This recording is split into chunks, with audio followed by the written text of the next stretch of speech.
Hi guys, welcome to my channel. ఈరోజు నేను బీరకాయ కర్రీ కుక్కర్లో ఎలా చేయాలో చూపిస్తాను. ఫస్ట్ ఆయిల్ వేసుకొని మనం ఉల్లిగడ్డ బాగా ఎర్రగా వేడి కావాలండి. ఎర్రగా వేడాక బీరకాయ ముక్కలు అండ్ టమాటా ముక్కలు,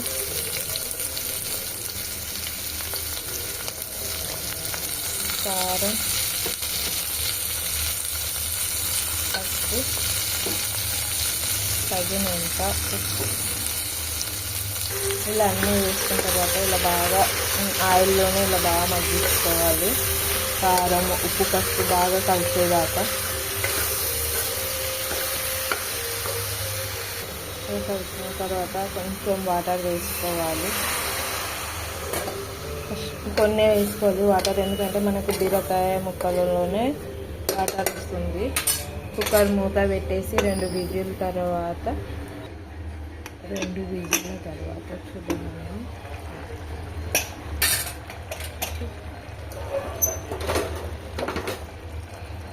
2 విజిల్ తర్వాత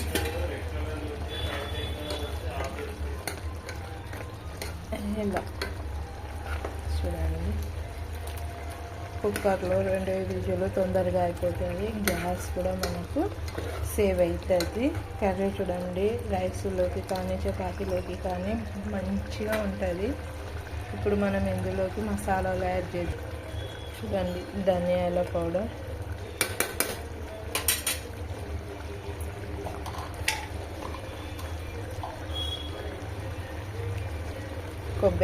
కొబ్బరి వేసుకుంటే కొంచెం గ్రేవీ ఉంటుంది.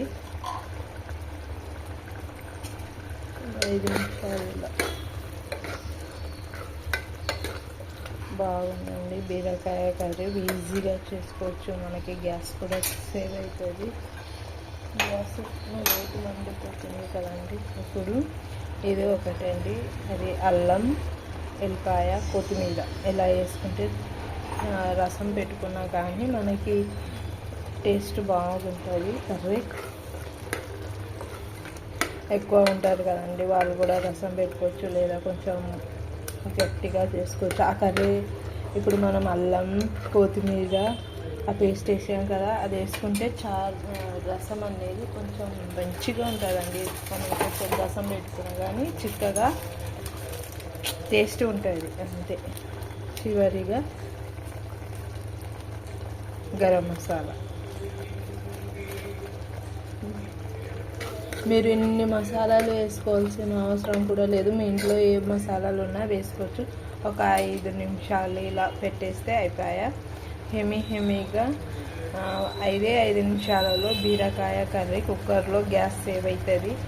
మీకు ఈ వీడియో కానీ నచ్చితే లైక్ చేయండి, షేర్ చేయండి. మరిన్ని వీడియోల కోసం నా ఛానల్ని సబ్స్క్రైబ్ చేయండి.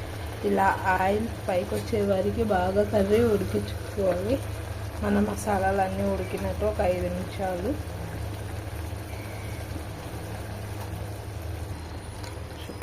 సో చిక్కగా రైస్లోకి చపాతీలోకి కూడా చాలా బాగుంటుంది. బ్యాచులర్లు కూడా ఈజీగా చేసుకునే కర్రీ. మరిన్ని వీడియోలు మీకు ఇక ముందు పెడతానండి. బాయ్ అందరికీ.